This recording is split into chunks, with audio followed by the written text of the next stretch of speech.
All right, guys, we are live. What is up? Zach Ginn here. And in today's video, we have a real estate investing meetup. It's going to be virtual here, but we're going to be talking about all about virtual wholesaling the right way. I'm super excited to really break down virtual wholesaling and really helping you guys out in your virtual wholesaling journey. So let's admit some people on here and let's get it going. So remember, if you're watching this, don't forget, you got to smash that like button and subscribe. Helps the YouTube algorithm there so we can get in front of as many people as possible. So I'm really excited for this one. So let's see, get some people popping in here. Make sure y'all can hear me and we'll get going. So what is up, guys?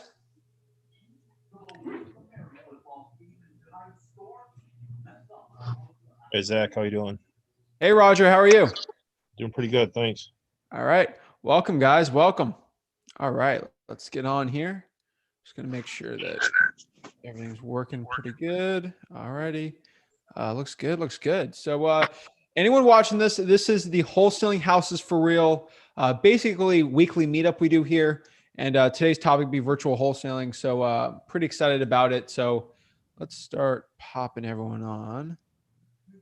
All righty. Just disable center security. Perfect. All right. So let's go around the room here and let's everyone new introduce themselves to the actual mastermind and let me know the questions I can do to help you guys out. So first here is Don. What's up, Don? What's going on? Doing great, man. How are you? Doing good. All right, sweet. So let me know. Introduce yourself to the group. Okay, so I'm Don Griffin. I'm currently in the San Antonio market. Also a virtual wholesale in North Carolina, Metro Detroit, Indiana, and a few other ones that I can't think of it off the top of my head right now. Okay. And so where do you live right now? San Antonio. Okay, dude, that's a great market, man. Yeah, I just moved out here, so I'm trying to get acclimated down here. All right. And what are your questions? How can I help you out? All right, so a question I have is for dispositions and transaction coordinator, what are you doing for your percentages for those positions? Okay. Transaction coordinator, it's depending on how many deals. I like to keep them on a salary and then do very, very light on the percentage, All right. 3 to 5%. And then dispo depends on what you're doing. If it's like a big wholesaling operation, keep it under 10%. And it really depends. Some people want a base salary and then maybe you do 5% on that, maybe 3. It really depends just on your margins and stuff. All right. Sweet, man. And how long have you been getting into wholesaling for? A year. Sweet, man. Have you had any success with it yet? Yeah, I have. Sweet, man. Awesome. Good to hear. Any other questions you have? Yeah, is there any strategies of helping sellers find a new home? Okay, so the best part, so you're in Texas, so I don't know if dual agency is legal there or not. But basically what you can do is if they're looking for a new home, I always like to stick to my guns, which is like my side of the business, which is I'll just buy your house for you. Right. If they need help finding a new home, usually they need a realtor. So what I do is refer them and I'll get a percentage of that deal from the realtor. That's a way you can do it. And make sure they sell the home first or you get under contract, but Right. it gets a little messy when you start doing all that. But overall, it's pretty good. All right. Thank you. No worries, man. Ask any questions you got. And then let's see here. I already talked to Roger. We'll get to him later. Is it Ann Julie? It's Anjali. Anjali. Say it one more time. Like an O, Anjali. Anjali. Okay. That's the best I'm going to get right now. But how are you? We're doing good. This is my husband, Kenneth. We're doing this together. Hey, Kenneth. How's it going? Doing great, man. Introduce yourself to the group. Well, I'm Anjali. This is my husband, Kenneth. We live in Los Angeles, and we have 2 little ones. So you'll probably Congrats. somebody in the background running around in just a little bit. But we're very, very new, just starting. Yeah. And I reached out to you after watching some of your stuff on YouTube, and your dad did some, Rick did some stuff on YouTube, and was really, really helpful. We do have a lot of questions, but I think a majority of the things that we really need to know, we'll know by sort of getting on the bike and riding it, you know? Yeah. So really excited, but there is one question that we have, Zach, about websites. Yeah, as we're getting started, we're looking at having one website for buyers and then one for people we're reaching out to as sellers. Do you recommend having two websites? Do you recommend having one website that splits into two functions? Or is that necessary? What are your thoughts on getting started? So I've two websites. Obviously, you want to keep them separate because you don't want your sellers knowing that you're trying to sell deals. Probably the best. So I keep it separate.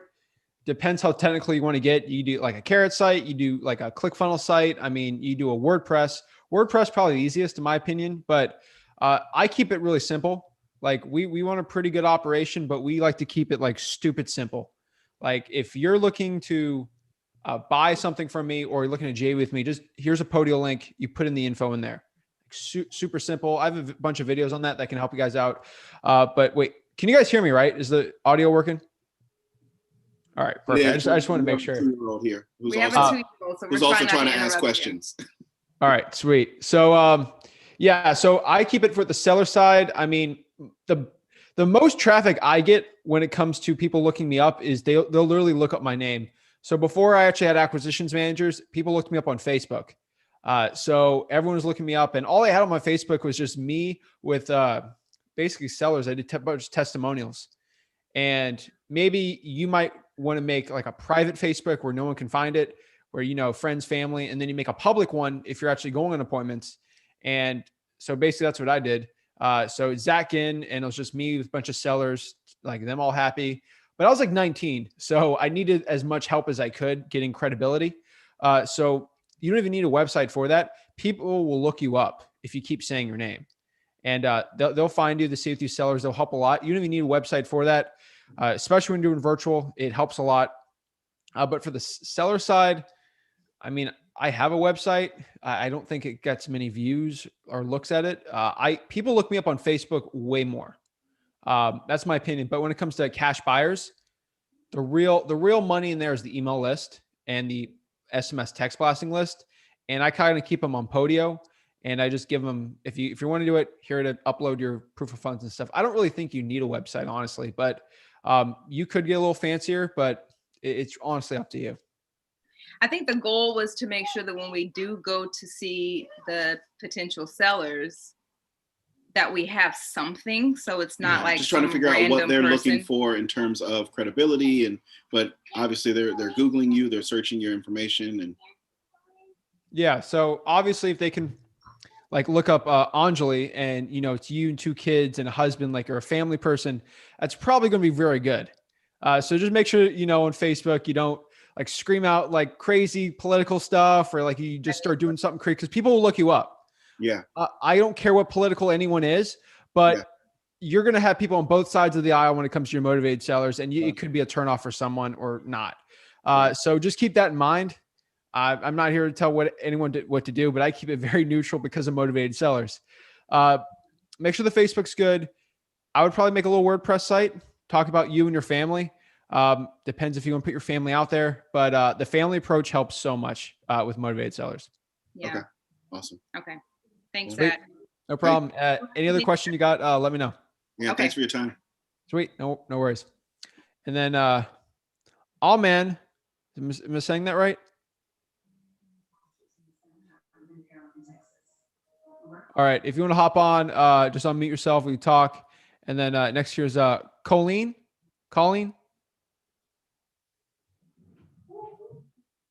All right. And then Philip. I see Philip. What's up, man? How you doing, Zach? Dude, I'm doing absolutely amazing, man. How are you? Doing good, man. So essentially, you've been answering a couple of my questions in the YouTube chat and stuff like that. I'm actually witnessed this on the YouTube stuff. But I'm actually here in the Asheville, North Carolina market. Nice. So there's definitely, I joined our local CREA probably back in November, trying to get into wholesaling and stuff. I'm doing a little bit of drywall marketing, getting some leads and stuff like that in. So pretty much right now, I'm just kind of like trying to hone in on where like to spend my money and stuff like that. And also like right now, I'm just getting so many people that are just like, they're like, I want 400 grand for land that's like, that like at wholesale price, you know, you're looking at like maybe 200 grand or like, like property and stuff like that. So like, they're obviously not motivated. And so I'm just having a lot of issues with like people just wanting way like top dollar because the market's so hot here and they're not wanting to, to come down or budge at all. And, and I've even gone out to a couple properties before and like they're just wanting top dollar for the property, even though it needs a lot of fixing up. And I kind of explained to them, I'm kind of like give them all the prices and stuff. And it's tough. Yeah. Have you done a wholesale deal before? Not yet. I'm Okay. like I said, I've been just kind of working some leads and stuff. So, Okay, cool. Yeah. So usually I answer this question. There's usually two paths that people do. People say it's too saturated and like it's impossible, and people haven't done deals and people who've done. And I explain like, hey, look, there's deals out there. So Nashville's a great market. Come to Port St. Lucie, Florida. You see the same thing. I mean, the appreciation here has been insane. Tennessee, there's no state income tax except for like dividends and stuff. I'm in Asheville, North Carolina. Oh, Asheville. Yeah, Asheville. Oh, that's a great one too. Yeah. By Tennessee, but yeah. Dude, I did 2 deals last year in Asheville. Nice. So it's possible, even in this crazy market. So Asheville's good. It's a little more working class, but yeah, man, are you just going after land? No, I'm not going for land. Like I said, like they'll have the property on land, but like the one house where they're asking for like 400 grand, like the house was like probably to the condition of like probably needed to be torn down. Like even the sellers were like, it needs to be torn down. And they're just asking way too much. I actually went out to one property. It was kind of a deal, but it was more one of the, it was like a FSBO on like Silo. And so they were, I told them to, like, I went out there, I made the offer, and it was just like a little bit above tax appraisal value. And I was just kind of like honest with them, like, honestly, this is a pretty nice little property. You probably could, get a little bit better than I could, especially someone like coming in, buying at retail and stuff like that. And, I just being honest with people and like that, so I don't want to go into, to destroy my reputation as far as the market goes. And just gotta take my time with it. But my main thing is just really like I said, like direct mail, like my first couple mailers, they're pretty simple, like little handwritten postcards I'm doing. They're just simple, like I've been kind of doing some driving for dollars using Dill Machine and then putting them into a spreadsheet and then and just simply just been handwriting postcards. But right now I'm kind of figuring out how to scale it up without having to like doing the handwritten like body of it and then putting it into Word. And so that way I'm not having to handwrite the whole postcard, so that way, so I've made kind of like a font of my handwriting, which has been pretty effective. And I'm trying to, so that way I can do more mass a lot faster and not having to spend time without my hand falling off, Oh my gosh. Yeah. The handwritten, it works. I got like 6% on my first test. I got a 6% response rate, which is crazy. So I'm going to double down on the handwritten part. I'm probably going to do some cold calling and stuff, but like I said, my main issue is just people are just wanting way like top dollar. I mean, some of them are pretty motivated. Like they have some, but then again, it's like, they're just wanting astronomical value. So I just kind of like, I'll follow up with you in like a couple months ago and, hopefully you'll come back down to more realistic expectations. So, yeah. So the number one question I always get if someone keeps wanting top dollar is, first of all, we got to qualify the sellers, but you already know that. The number one question I always ask is, you probably heard me say it a million times, but I say, okay, Philip, you want top dollar? That's great. I know a realtor, Don, he's a great realtor. He can go list your property for you. He'll do a great job. He'll give you the most possible. You should go list it with him. And then they'll say, but X, Y, and Z. Well, do you want the best price or the ease of a cash sale? Which one do you want? Yep. Yeah. It's And like, yeah, that's it. yep. And it's like you have like three things. You have top dollar, you have convenience, and you have speed. You know, like you can't have all three. Like it's just not possible. And I've been kind of like, we have a bigger wholesaler in the area, Rodrigo. But I've been kind of like getting some things from him as just some pointers and stuff. As far as he's been helping me kind of, like learn how to comp some properties a little bit better. Like PropStream is great. Like, I've watched a ton of videos on how to comp properties and, comparing and stuff like that. But really making sure that, we're getting the correct ARV and making the correct, formulas and stuff like that. But my biggest issue right now is just where, like, you think I should just double down just more on the direct mailing thing? Okay. So the best direct mail by far is driving for dollars and doing direct mail off of that. Yeah. And you already got that right. Like, that's what I already said. So how many direct mail leads are you getting a week, and how many you're sending out like a month? So right now I'm, like, as far as like driving for dollars, I've been kind of doing a combination of like physical driving for dollars. Like, what's nice is like my work, I actually drive around a lot in neighborhoods. So nice. I can like just put on like Deal Machine Gap, or I put into PropStream or just even write down the address, because I have like a note, I can just write down the address. So I've been kind of doing a little bit of that. And then also, so I'll get probably like just 50 to like 100 properties, just doing that a week. And then, but right now I got about a list of about 1,000 properties for like drive for dollars. I've only mailed out about 280 of them, because like I just handwriting just the addresses and just the names is a lot on like 280 postcards. And it took a while to do that, but, I'm trying to figure out how to, do the mailing where it's more automated, where I can just like literally just put into a sheet, do a mail merger on Word, and that way I'm able to print them out, just throw postage on them. My ideal, I wanted to be able to do at least 500 a week. Like a combination, a little bit of driving for dollars in that, and then also pulling lists off of PropStream, probates and stuff like that. So okay, how much time are you spending writing these actual like handwritten postcards yourself? So the handwritten postcards, I did the like hour. I just kind of like calculated per hour. I was doing about 30 to 40 an hour. But like I said, I've handwritten the whole body of the postcards. So I've copied that, and then all I'm doing is handwriting their addresses and their names on the postcards. So okay. I'm doing about 30 to 40 hour. Okay. Yeah. So I'm just asking this to be straight up. Yeah. With the driving, are you doing like an Uber or any like driving service? Like I said, I actually work for Geek Squad, so I'm actually like out on the road all the time, going to clients' houses and stuff. Awesome. Do you do it with a partner, or is it by yourself? My partner has been driving mostly, and I've been in the passenger seat, so I'm able to just kind of like just jot down stuff, which is nice. Okay. The reason why I'm asking this, I don't care about your personal information. What I'm trying to help you out here is you could try to get maybe this. I want you to test this out, because this works in our market. This could work in yours. So if you're driving around and you see an address, what I want you to do is grab a bunch of sticky notes, and you might want to invest like $5 or $10 in a stamper. Okay. And literally you're just going to stamp. It's going to say, hey, this is Philip. I have a really important question about your house. Give me a call as soon as you can. It'll have your phone number on like a sticky note. This one, you're going to see a bad property, throw it in the mailbox and go. Well, here's the thing. Can you, like, I know federally you can't like put anything in the mail because it's against the outside. Just put it on the outside of the box, like on the door. There's a secret like too. Here's the best secret. That might fly off.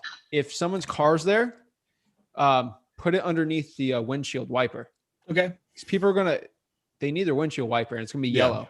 Yeah. And the cool part is you don't have to do any like writing. And what the cool part is, they will call you. You'll get a lot of calls, but you do like 100, you start having conversations, and they're going to say this, Philip, did you put that on my car? No, my marketing guy did it. He's crazy, right? But let's have a conversation. He's not even mad at you. Yeah. It's your marketing dude that's the bad guy. You're just trying to help people out. No, I like that idea. I like this neighborhood. I'm trying to buy some more, and apparently he thought it'd be a good one for me to buy it. Yeah, I mean, we have tons of Can you bring investors me in the my area. my headphone? Thanks. It's in my room. We have tons of investors in the area that are just like they're like foaming in the mouth, just wanting deals. It's so like buyers are not an issue for me at all. Like I know that for a fact. It's just once I get a deal under contract, I'm gonna be able, like it'll probably get bidded up if anything. So it's just dude, it's like direct mail. Yeah, it's the same thing. You go find a property, you write it down, and then you write it, and then you put it in their mailbox. Why don't you just go out the car when you find it? Don't even do a pin and just throw it in there. Yeah, that's a good idea. I've never heard that before. That's really like that tip. So I'm coining it. It's reverse driving for dollars. That's what I'm coining it as. Reverse driving for dollars. Reverse driving for dollars. Now, Philip, you can go out there and door knock, but I just prefer doing that. The door knocking, I've done it. It's kind of awkward. I've done a little bit of it myself because like there's just one property and I noticed that the owner owned it was vacant, and I noticed the owner like literally lived across the street, and I was like, shit, I'm gonna go knock on his door and see what but he's all like, yeah, it's been vacant for a while, we might do something with it, like we don't plan on selling. And I'm like, okay, well, if you change your mind, by all means call me, so. But yeah, man, I would look at test it out though. Obviously do 500 before you quit, and then see what happens. Yeah, no, that's a really good idea. I haven't heard that before. So yeah, dude, I test every single, like any marketing strategy you ever thought of, I've tested it out, and I know what works and what doesn't. So I'm sure that's what I would do in Nashville. Like if you threw me in Nashville, I would do SMS, test it out, cold calling, direct mail. I'd test them all out, see what sticks, and then scale that up. And there's another thing, like SMS, like everybody's like SMS blasting, but I haven't done it yet because I just got REI Reply. I've been setting up for CRM stuff, and also they have SMS stuff on there. I think they use Twilio. Twilio, yeah, Twilio. And but do you like when I say blasting? Do you do like the text one at a time so it doesn't flag it, or do you like send like 500,000 at a time? I do it. It's through batch, so basically just click. I have a VA do it, but so you just like click, like you got to make it TCPA compliant. Yeah, it makes sense. You can't just send them all at one time; it'll flag it. Yeah, that makes sense. So, cool. Yeah, man. Any questions you got? Always happy to help, man. Thanks. Best of luck. And then Malachi. Am I saying your name right? I'm sorry. I'm so bad with names. All right, if you want to hop on, let me know. Hey, Zach. Oh, hey, how are you? Speaker. Hello, can you hear me? I'm doing well. How are you? I'm doing good. So, do you have a question? I can hear you. Can you guys hear me? Okay, yeah, that's a lot better. Okay. Were you on here last week? I don't have a question today. Yes, I was. Okay, now I remember. Okay, yeah. I don't have a new question. I'm just here to listen and learn. Perfect. Thanks for hopping on. All righty. And then Nicole, do you have a question?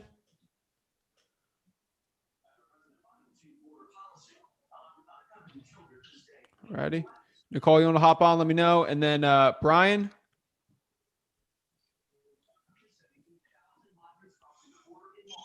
No, I don't have any questions. All right. Well, thanks for hopping on, man. And then Christian.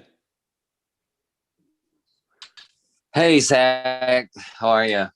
Doing good, man. How are you doing?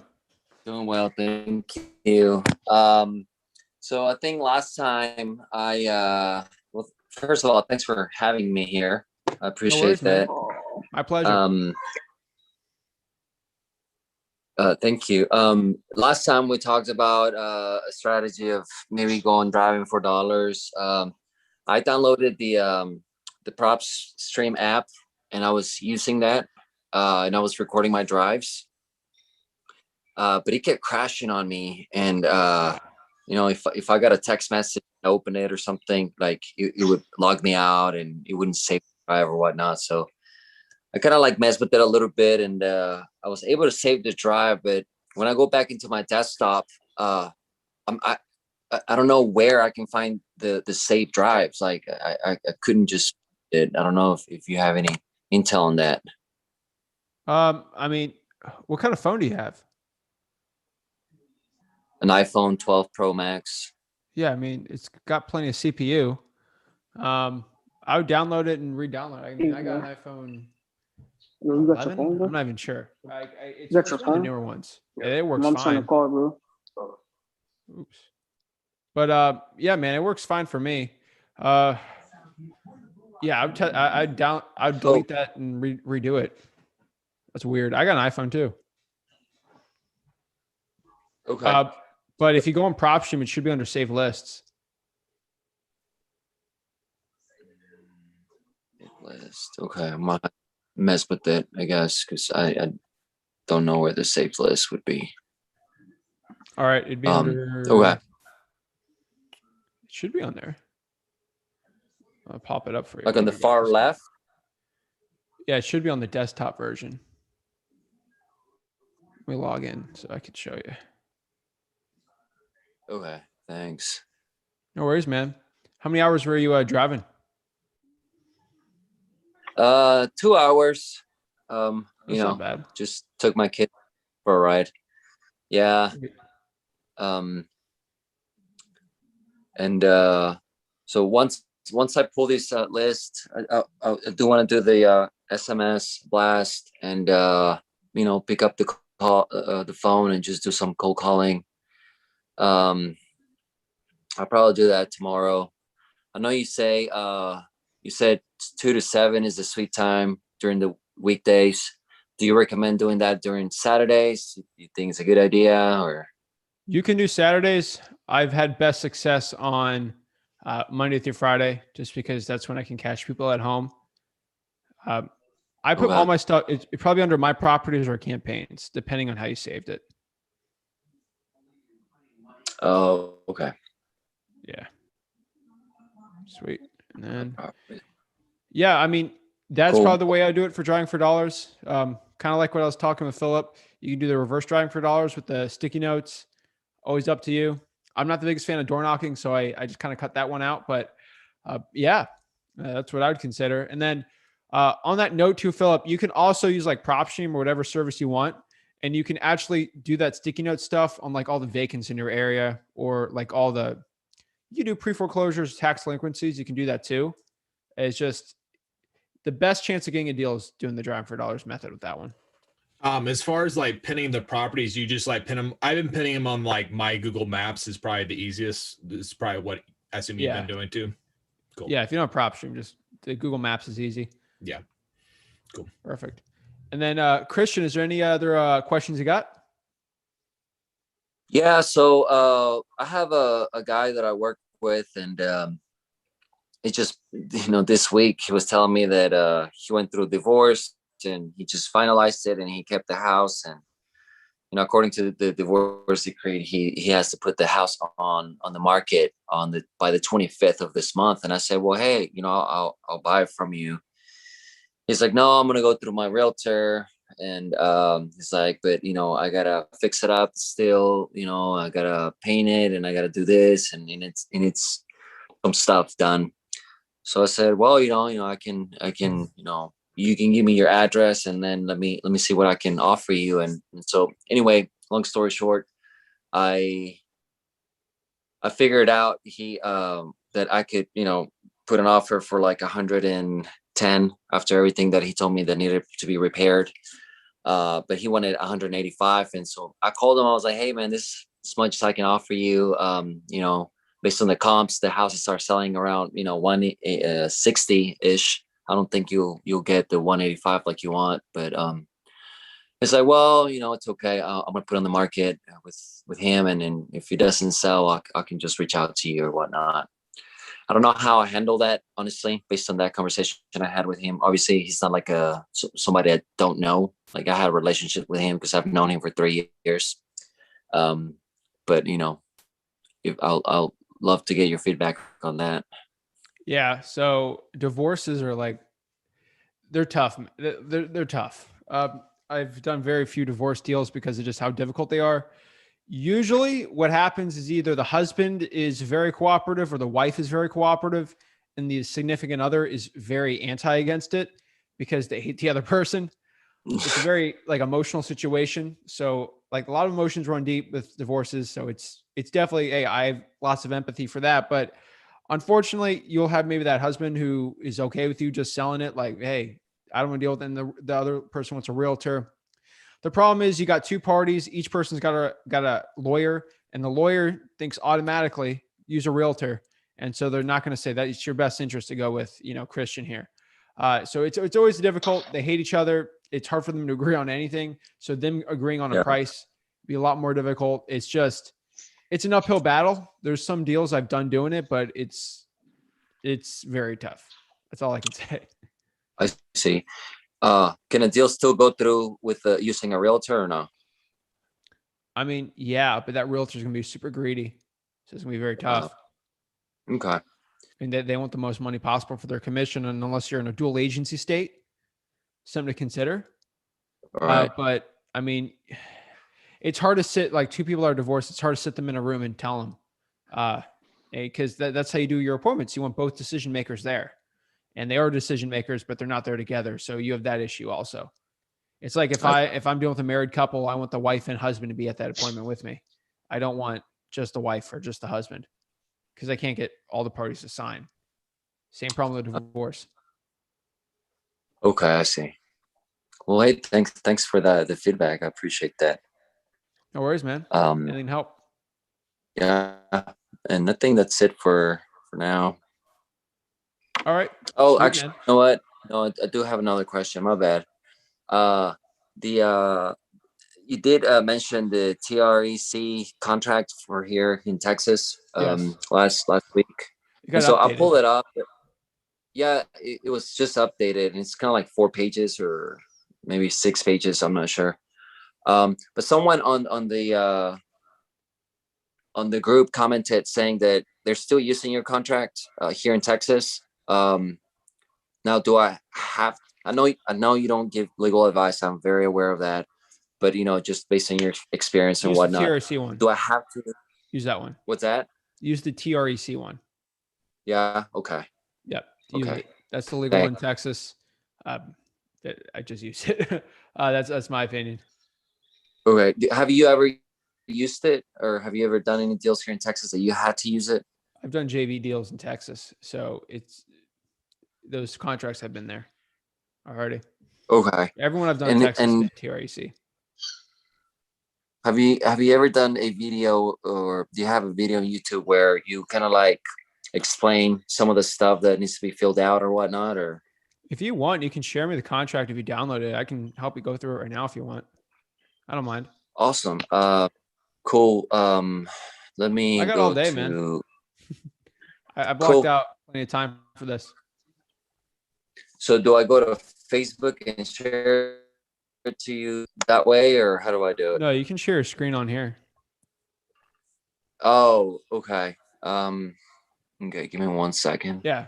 And if you guys are watching this live, you can always hop on. This is the Wholesaling Houses for Real Facebook group. That's how you get the link to this. So if you're watching this on YouTube, you can't get access to this. You got to be in the mastermind. You got to accept you in. So hint, it's free.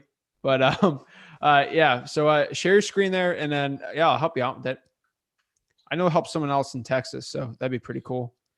And then okay. I'm on my phone. I have to go to my, where is it? I'm trying to look at the post where it has the link so I can open my Zoom through my computer. Do you have it on your, it's the I'm popping it up right now. Okay. So it would be the farm and ranch, new home, 1 to 4 family resident. It'd be the 1 to 4 family residential contract, right? Yeah. All right, let me download this while we're talking here. Hey, what did mom want, dude? Oh, you ready? No. What did mom see? Oh, all right, let me go pop this up here. See if I can share my screen. Okay.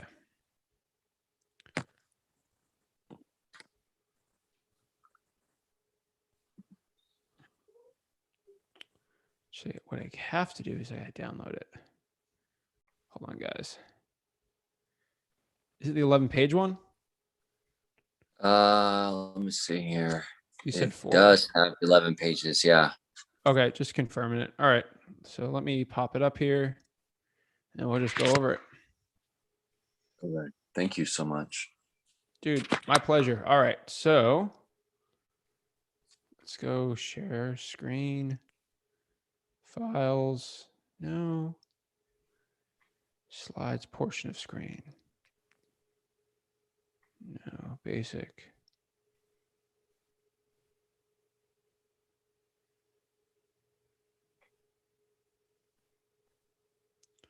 All right. Let me see if I can. All right. Can you guys see the contract? Yes. All right. Let me just make sure.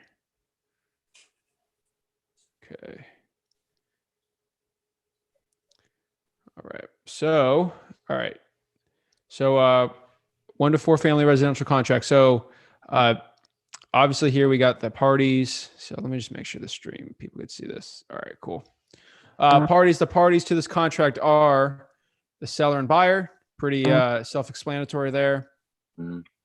The land improvement. And again, I'm not a lawyer here, so if there's something here that like I don't understand, I'll go talk to someone. So, lot, land, block. That's usually on the tax assessor appraiser office right there. Pretty easy.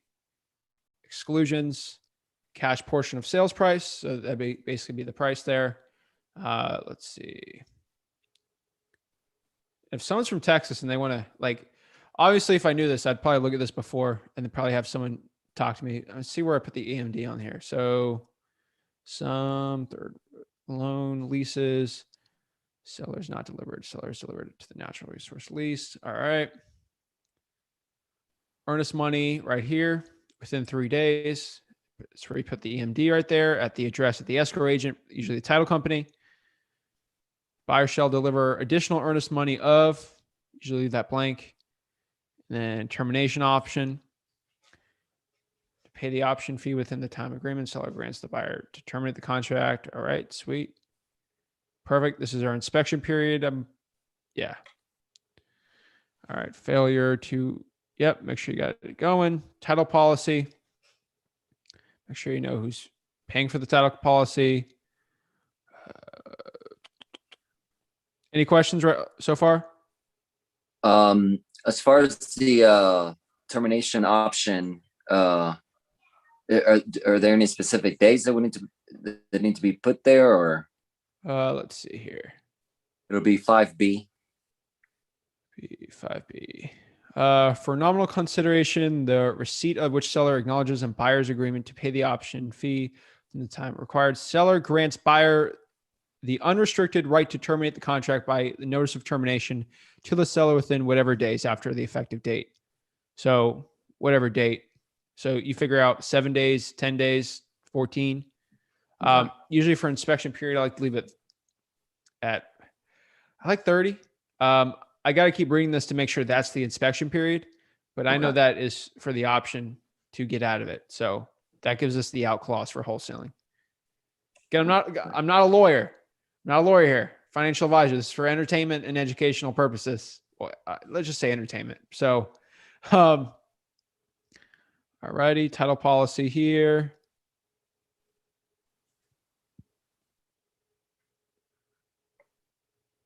Got a survey, shall routine new survey within, let's see here. Buyer must object the earlier the closing date after the buyer receives the commitment, accept documents of the survey. Okay, HOA.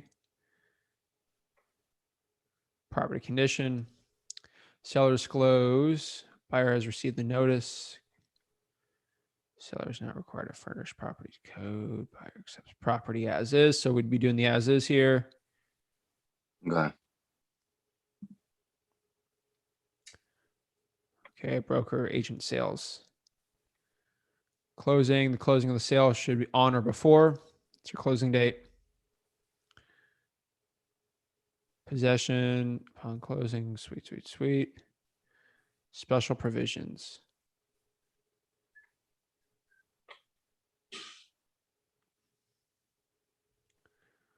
Okay, probations for taxes, default.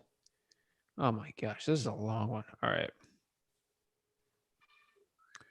All notices must be in writing and effective when mailed, hand delivered. To buyer at, okay.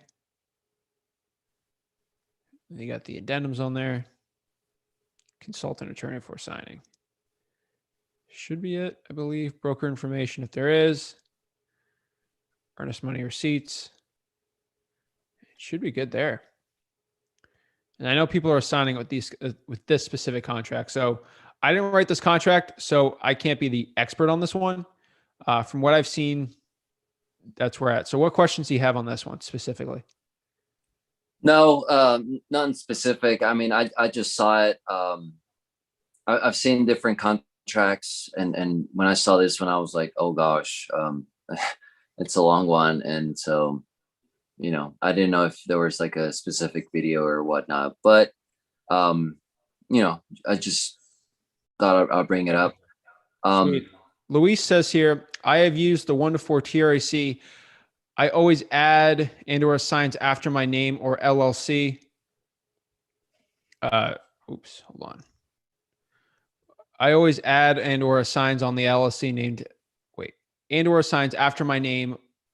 I have heard it's assignable by default, but I always advise you better add that in there. So that's a pretty good one too from Luis. So yeah, that's probably what I would do too. Always put and or assigns after my name. So yeah, just to cover your butt, but he's saying it's assignable from there. Again, we're not lawyers, financial advisors, or anything like that. But yeah, so that's pretty much it on that side. But did that help at all a little, hopefully? Yeah, thank you. Sweet, man. Appreciate that. Thanks, man. Anything else I can do to help, let me know. Will do. Thank you. Sweet. And then next here we got, I forgot Roger. Roger, what's up? Nothing. I'm doing well, Zach. Thanks. That's great, man. I appreciate. Again, thanks for doing this. Appreciate it. I do this every week. Yeah, I know. I missed it last week. I no worries. How's Polk County treating you? Good. I've been doing a lot of driving this week, looking for driving for dollars list. Should I be looking for like inhabited houses that they shouldn't be inhabited to, or I mean, I've just been writing down vacant houses.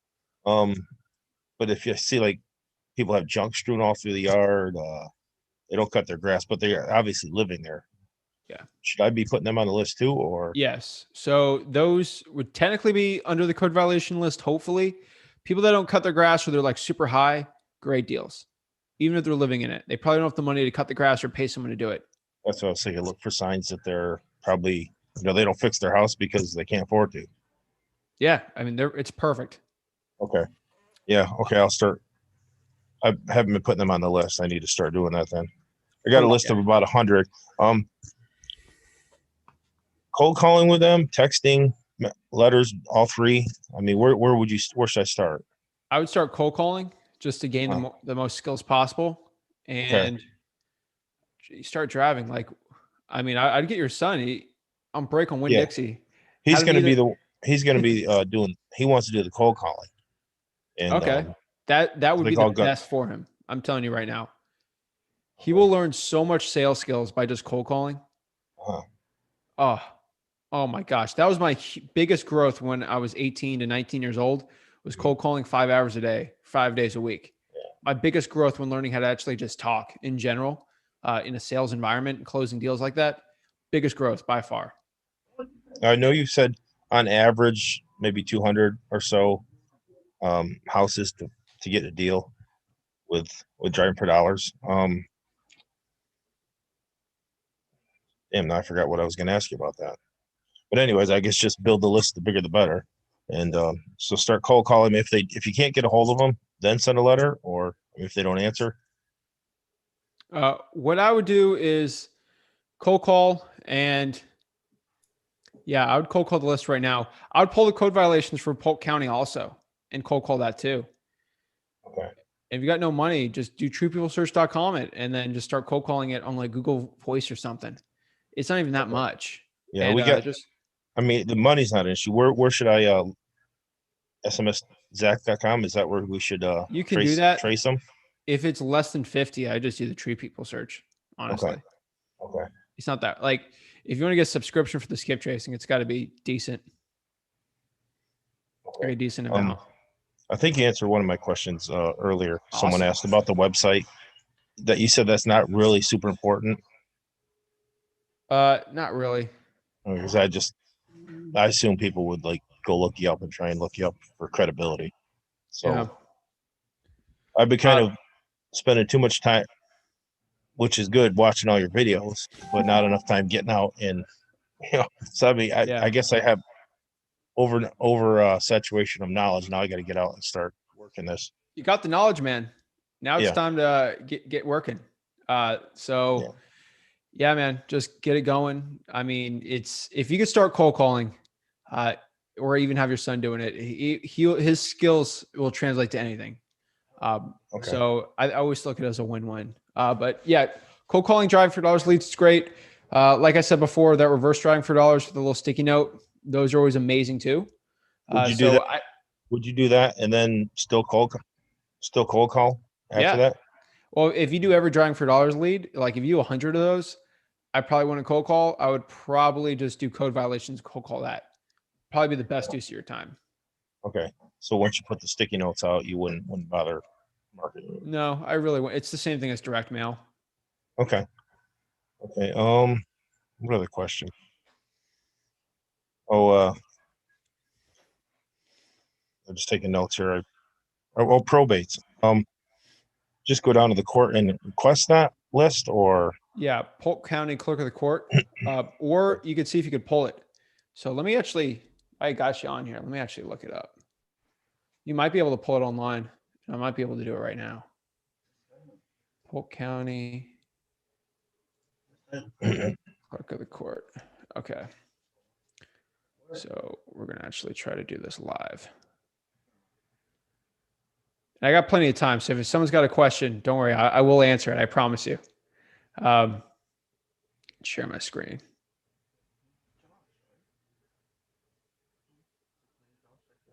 So, all right. If everyone can see, I just searched Polk County Clerk of the Court. Mm-hmm.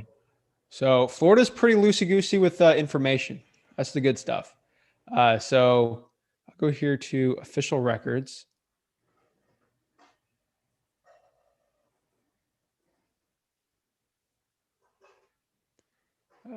Let's try search official records here.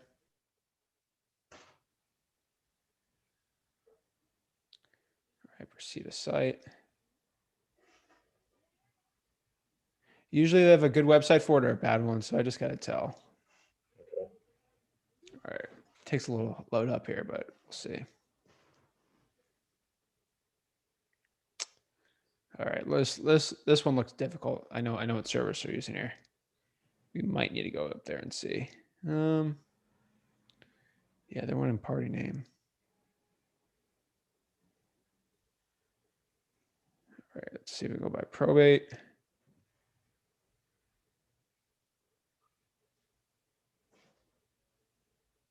So we're going to click probate here, probate documents, and we're going to search for the past 30 days. See, they're wanting a party. That's the problem. So they're wanting a specific name of someone that's in probate. Let me go here to document type. So if you're like looking to do it in your city, some of them are like this. So let me just try to see. P.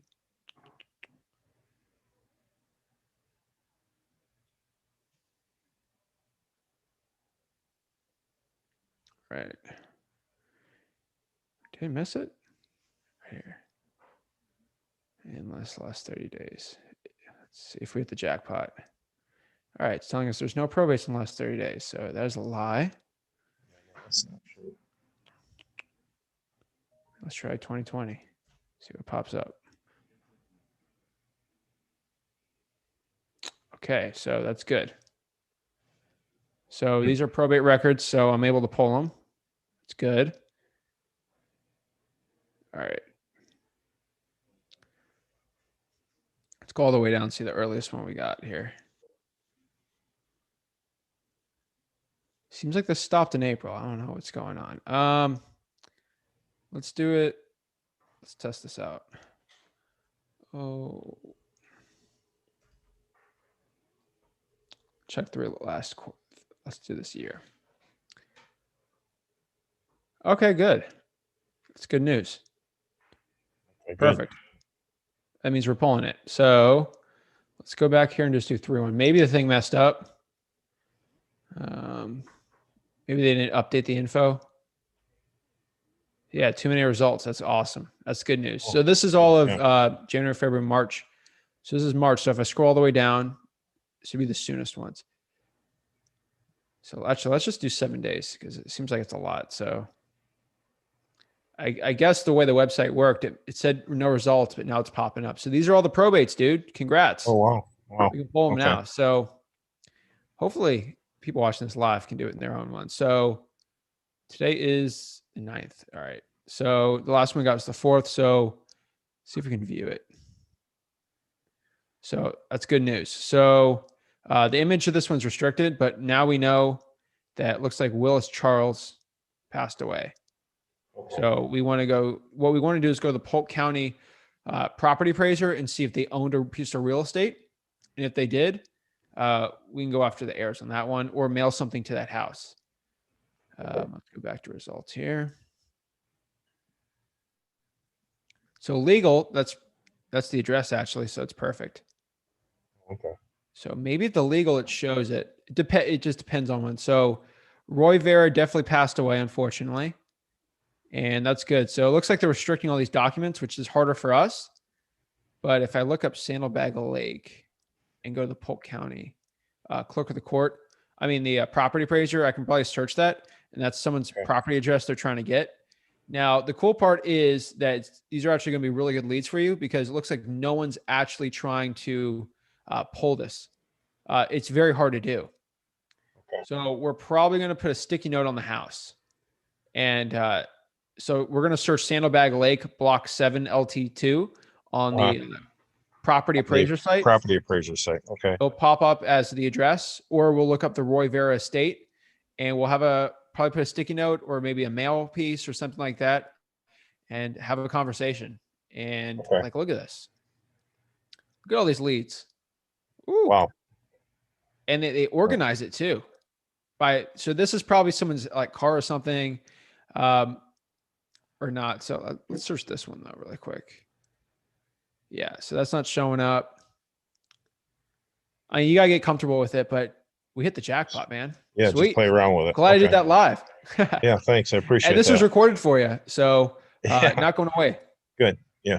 Speaking of recording, I'm going to do some marketing tonight, which because it's on YouTube, I'm not going to say what it is. You probably know what it is, but does that still work? I know what you're talking about. Not in Florida. It doesn't work in Florida? No. Okay. Just direct message me. Direct message me on Instagram. I'll get to you. Okay. I'll probably look at them all tonight or something. So I'll talk to you if it's private because it's on the YouTube. So okay.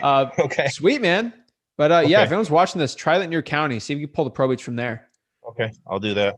You want to have any questions? I got my son just actually came over here. He heard your voice. He's been watching a lot of your videos. So just at least introduce him to you. And I don't know if he has any questions. Man. His name's Joshua. Joshua, what's up, bro? Nothing much. My one question, I guess, would be when wholesaling and you get a yes, it's kind of like, where do you go from there? Like immediately they say yes. What would be the first thing you would ask them and say? All right, perfect. All right, so what you want to do is what we call qualifying the seller. So basically, you just want to have a conversation after they say yes, they're looking to sell it.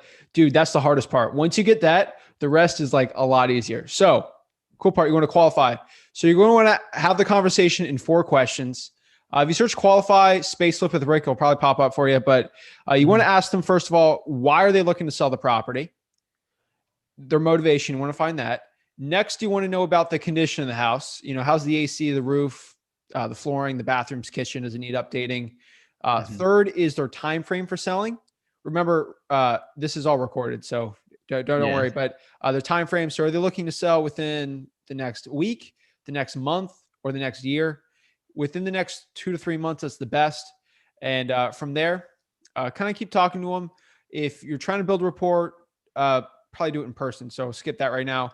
And basically ask them what price they need to get rid of the property for. And then have a conversation from there. And, you know, meet them at the house, get a contract signed, find a cash buyer, get your first check. That's it. All right. Well, thank you. No worries, man. All right. It was a pleasure meeting you. Pleasure meeting you, man. Thanks again, Zach. No worries, man. Instagram, you're just on Instagram. What is your do @flip with Zach. I think a personal one. I get less DMs there, so I could probably answer that quicker. Okay. I think that's all my questions for tonight. But yeah, again, Sweet. thank you. Appreciate you. All right, man. Looking forward to it. Awesome. And then, all right. So next here we got Ivan. What's up? Hey, Zach, how you doing?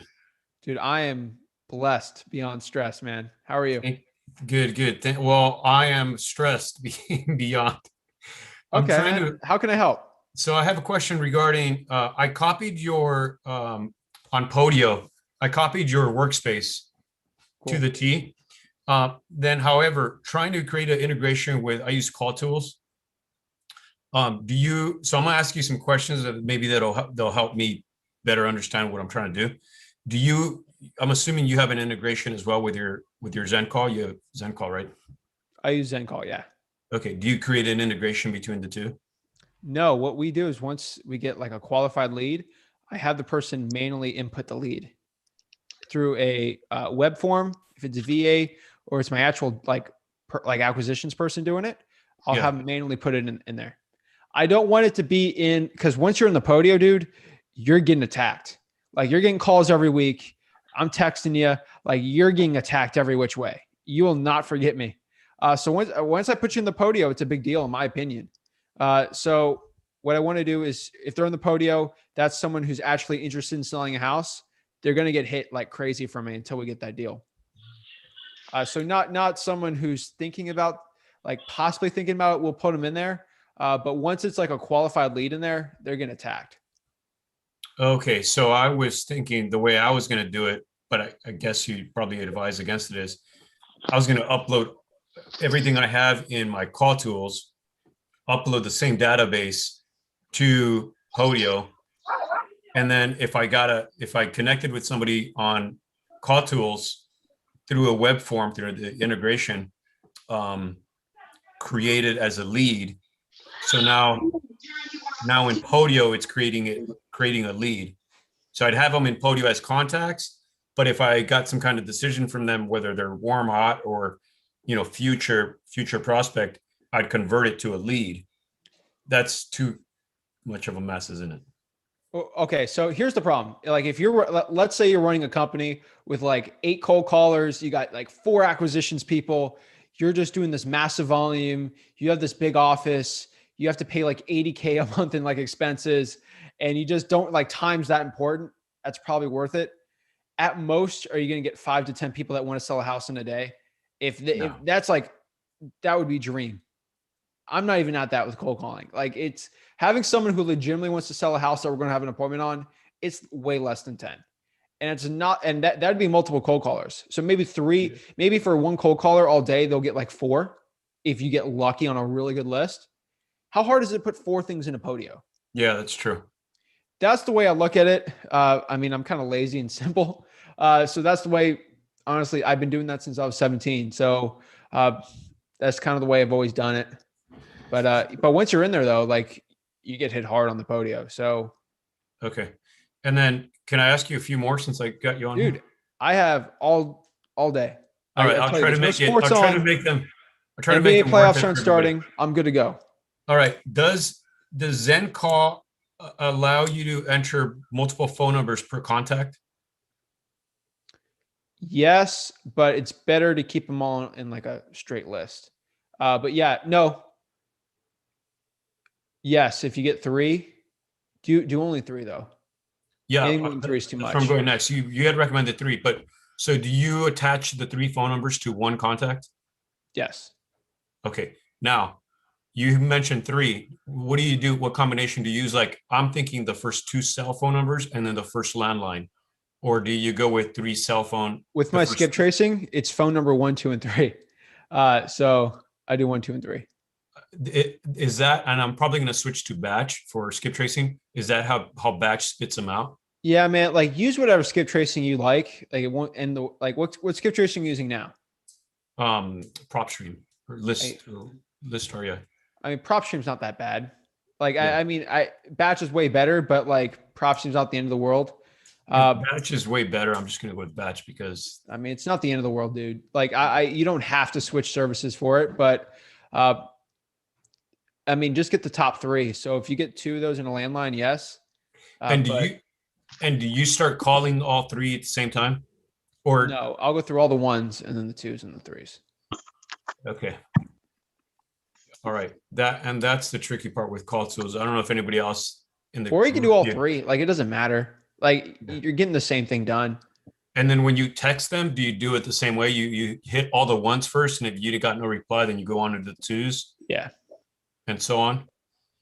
Anybody else feel me with call tools? It's very, very tricky to try to set something up like that, because the way that Zen call is tricky too, man. It took me a while to get going on that one too.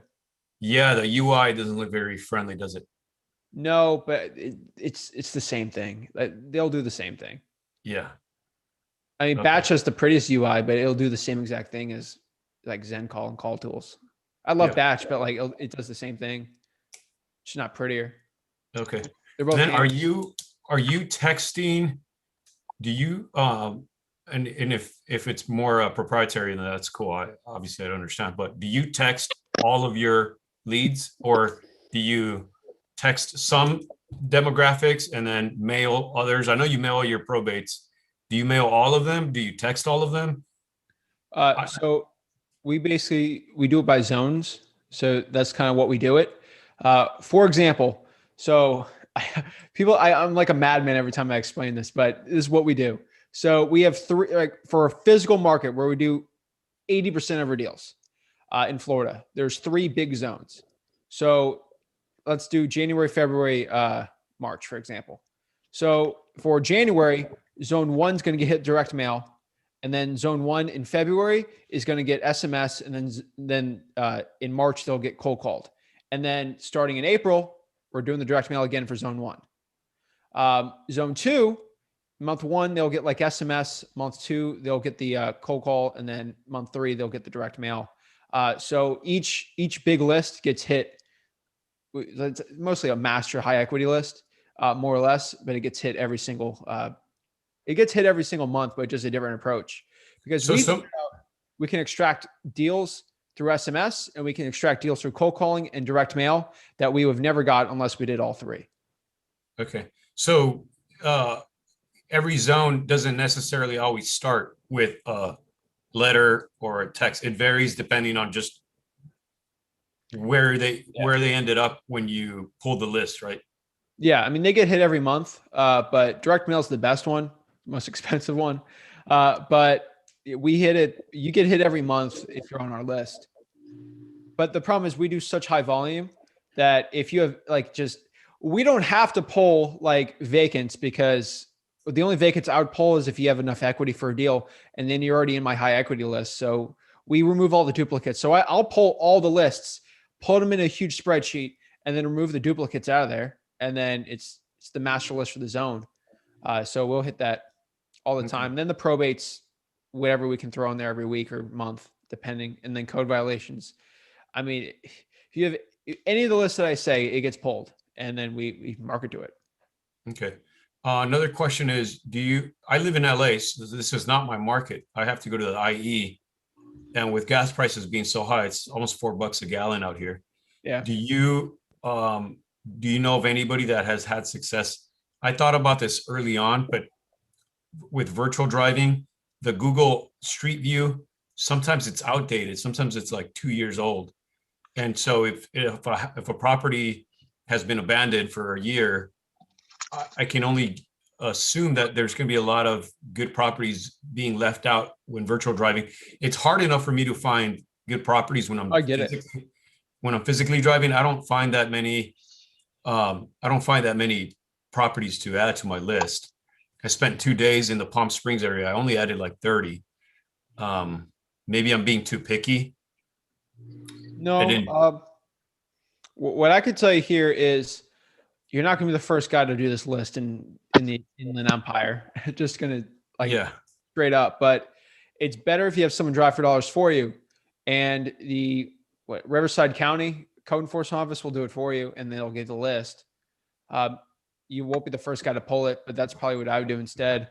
So get a list of all the high grass code violations in Riverside County, and then go cold call that list. Yeah. Okay. That's probably what I do besides driving all the way over there. Yeah. I mean, everyone's pulling the probates out there. I mean, you don't have to do you can do wherever you want around the country, and I'd test it out. I do like the 50-50 approach in like a weird, like bad market. What I mean by that is if do 50% in the IE where you're at now, physically, quote unquote, and then do 50%, let's say somewhere in Tennessee or whatever. You don't have to do Tennessee. You can do Louisiana, and just find a market. Try doing that. Split your time, and then you'll probably find like, oh wow, I'm getting all these deals doing the virtual one versus this, or I'm getting no deals on the virtual one, but I'm getting leads and stuff in the physical one. Test it out and see, because it's just Inland Empire is good, but it's still saturated. Yeah, it is. And then the problem out here, if anybody else can relate, or this is kind of a warning to if any of you are in the IE or your future followers, the problem with IE, for example, the hottest zip codes are in the desert area, which is known for the desert and the mountains. So the mountains, it's a lot of absentee vacant because it's a lot of short-term rentals like Airbnb. Yeah. And then in the desert, you got a lot of absentee vacant because there are a lot of snowbirds. So they'll come down from the north, from the cold for the fall and spring, and then they leave for the summer. So, but they're hot zip codes. I don't know why. And I came to the conclusion that it's probably a lot of just a lot of people dying, a lot of old people. Sorry to say it that way, and that's why there's a lot of cash sales. Maybe people that have inherited their parents' properties out there. So I learned that the hard way after having driven out there twice, spent the night in my car. And then I realized, wait a second here, there's probably a lot of cash sales because the old folk, that's where they go to retire, and you get a higher rate of deaths. And so you probably have a higher rate of people flipping their properties for cash. I mean, if you look at the cash sales in Los Angeles, you're going to be like, wow, it's a lot of wholesaling being done here. Yeah. But it's not. Just cash sales is just one part. The other part of that equation you're missing here is how many wholesalers are out there actually doing deals. So go to like a big wholesaling Facebook group and see guys posting their checks. A bunch of 20-year-old kids bragging about, how much money they're making wholesaling. They all got these big egos, but like, see what they're doing. Like they're saying, I made $40,000. Here's a check here in Palm Springs. You'll know, okay, someone's doing some wholesaling deals here. Maybe they might say, I'm doing this in Riverside. Okay, Riverside. You just got to look up and see where these guys are doing these deals. So I did a video once where I was looking up a virtual market, like on the computer, like on a video.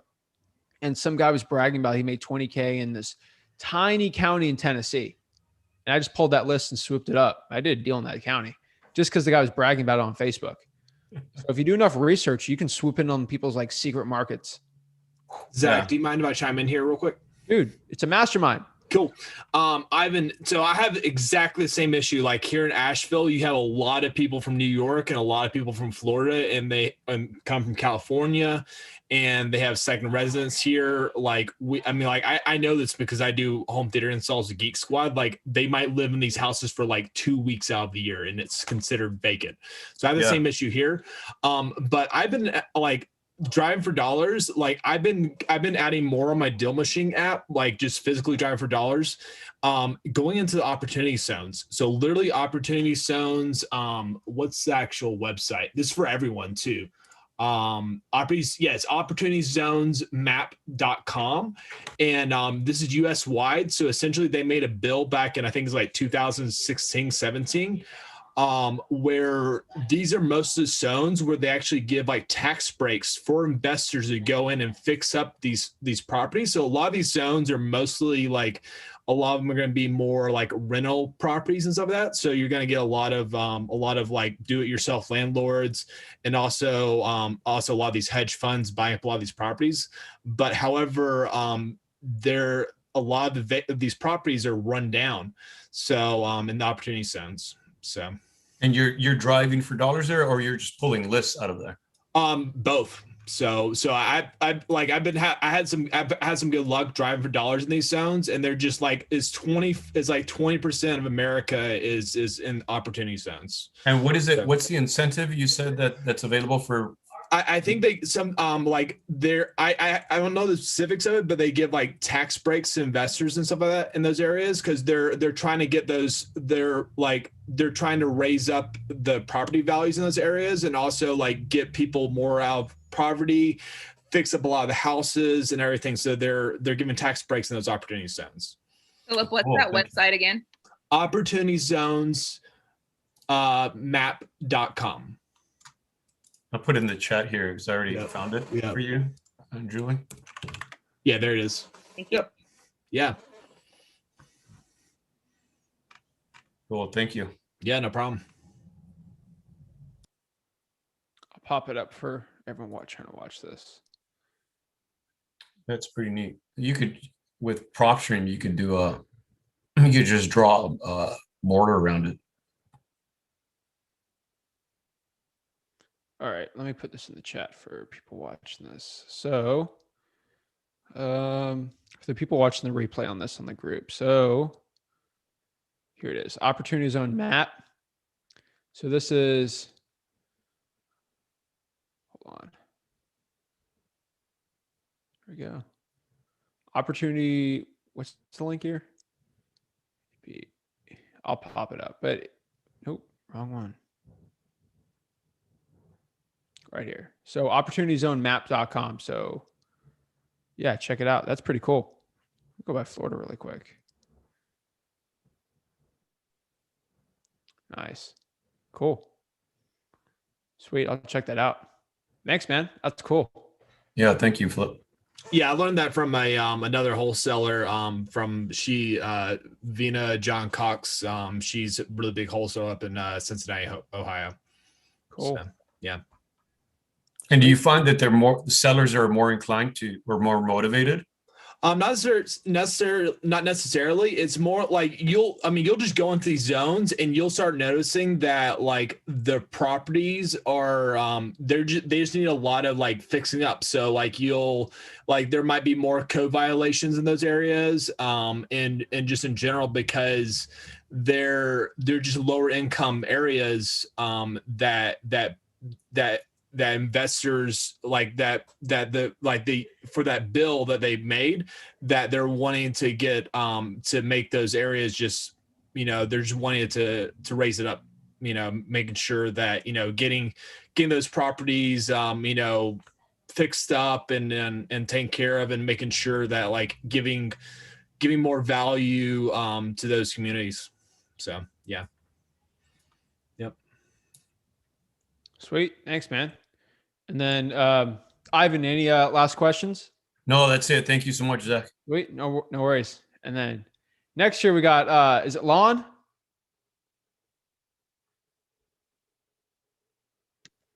Yeah. What's up, man? How are you? Oh, pretty good. How you doing? Doing great, man. Introduce yourself to the group.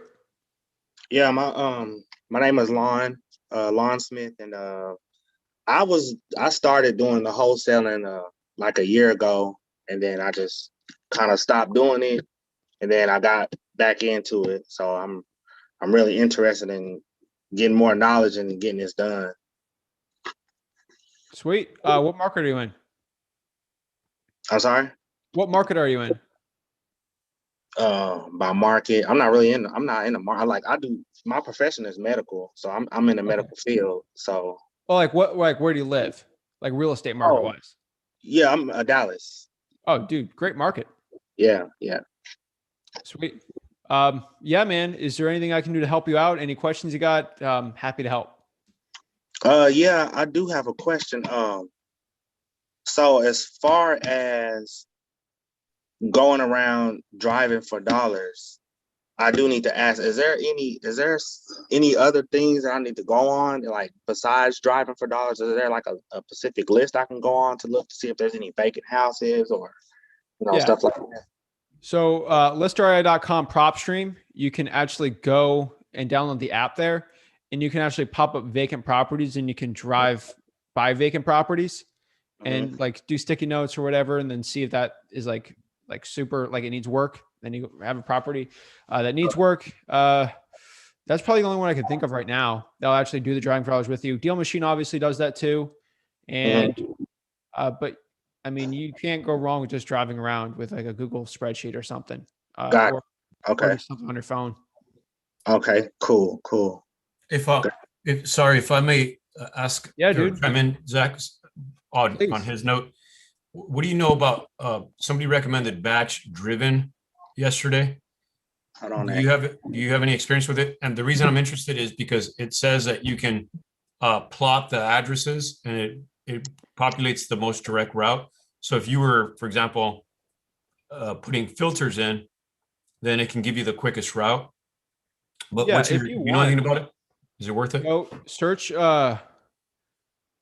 batch driven or go knock space flip of the wreck. I did when they started that, I think Jesse hit me up and I did a video on it. I basically showed like what it's all about. But yeah, it's an interesting site. But I still have it. But yeah, it works. A very specific. It was a door knocking app. You can do it for reverse driving for dollars. It's actually pretty good for it. But it fits a very specific need.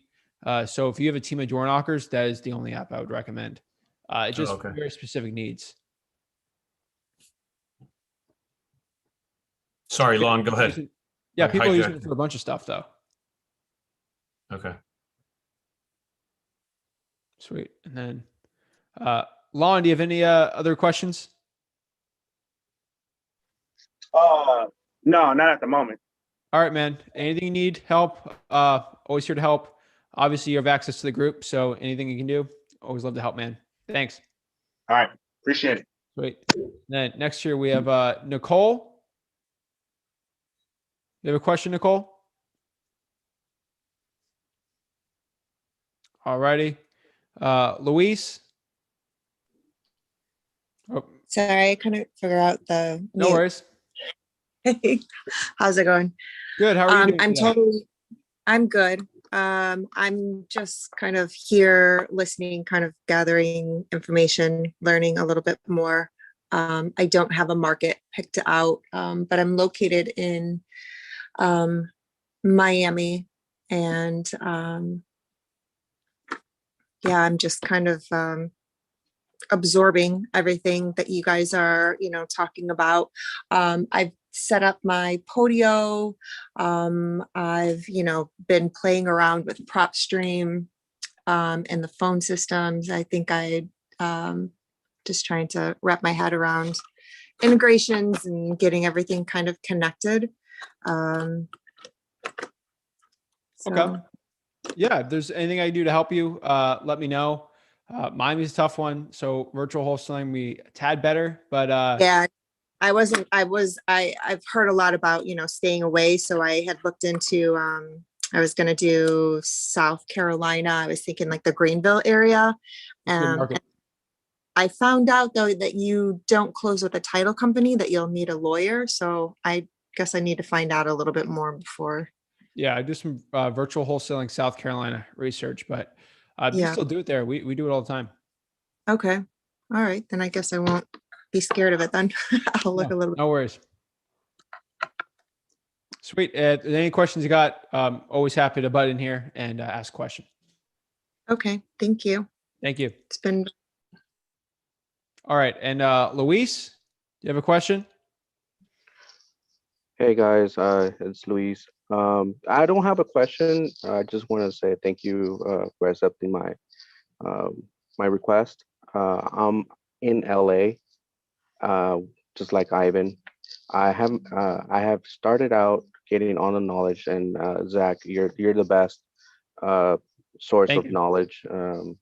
I've searched other other YouTubers, and honestly, they don't even compare what you have. I appreciate that. Actually, just like Ivan, I've been searching around here, and it's really hard to get a deal done in this area. I just wanted to get my feet wet. I've talked to real estate people, agents. They hooked me up with loan officers or title, escrow, you name it. But I just haven't gotten the deal done yet. Maybe hooking up with Ivan if he's still here. Maybe we can do a deal or do something, link up. I will appreciate it, and maybe do another Zoom call with you, and if we have other questions. Sweet. Yeah, I'm open to it. DM me, brother. Okay. Awesome. And then any other questions? Actually, I will be doing driving for dollars pretty soon in Riverside, Palm Springs. Maybe we hook up with Ivan. Maybe we could do a deal. But my question is, probates in LA County, do you recommend that? No. No? I can't. There's not LA in general, no. No, okay. Just Riverside, i.e. Okay. That's what I would do, or virtual. Alrighty. Sweet, man. I appreciate it. Thank you. Thank you. Thank you. And then we got Property Solutions of Texas and Brian. Any questions? Or are you just here to just hop on the call? Hey, what's up, Zach? It's Doug. Oh, it's Doug. What's up, man? How are you? Yeah, I'm on my phone. I'm good. How are you? No worries. I'm doing great, man. Every day above ground's a beautiful day. I wanted to ask you, was that you that responded to the YouTube comment that I posted on your dad did a video on the sub 2? Oh yeah. Every comment anyone ever writes, it'd be me responding to it. Okay. Yeah, he did a sub 2 and he was mentioning that it's easier to do it with the probated properties. Oh, dude. Yes. There's no emotional attachment. And they get more money. Ooh.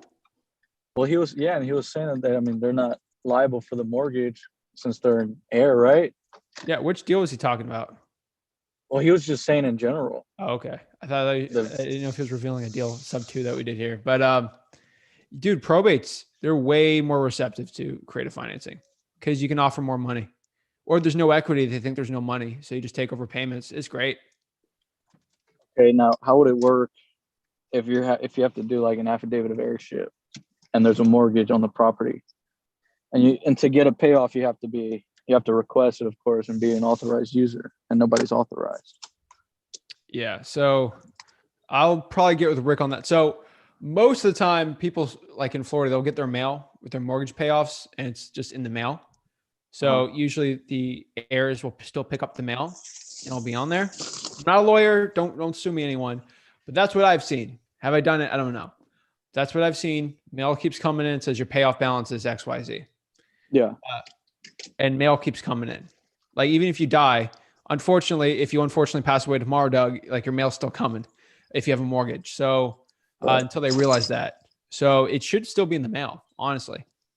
I mean, I'm just asking because just based off my experience, because I mean, we'd have situations where like the title company, like the seller,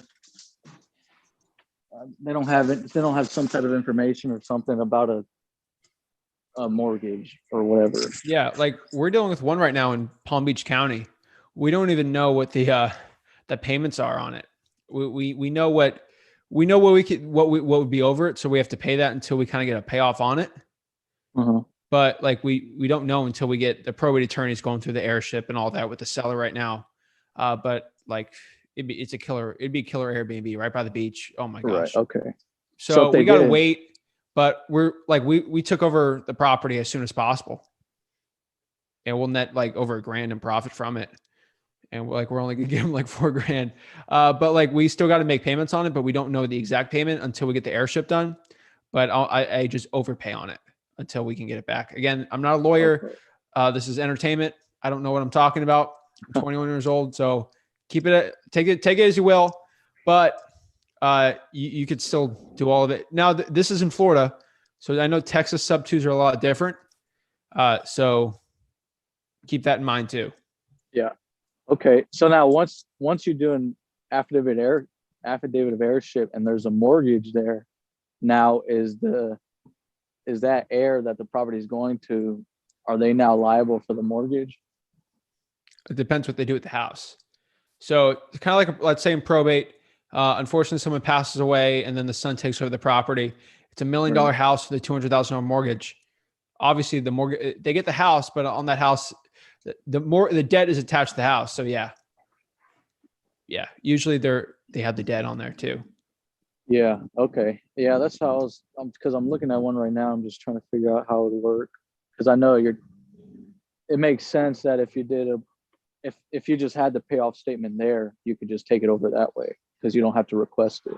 And depending on the situation, the heir might not be they'll be responsible because they don't pay it, but like it's weird with sub twos. It's like you're taking a dead guy's mortgage basically. Yeah. So it's interesting. A dead gal. I hate it, not the nicest term to say, but it's a lot easier. Yeah. Okay. Yeah, that makes sense. Yeah, man. But I would get some sub two guys in Texas and kind of see what they're doing just to be safe. But yeah, dude, they're killer, man. All right. Cool. Sweet, dude. Any other questions you got? Nah, man, that's the only thing I've been thinking about. Sweet, man. Appreciate it. And then, thank you. Yeah.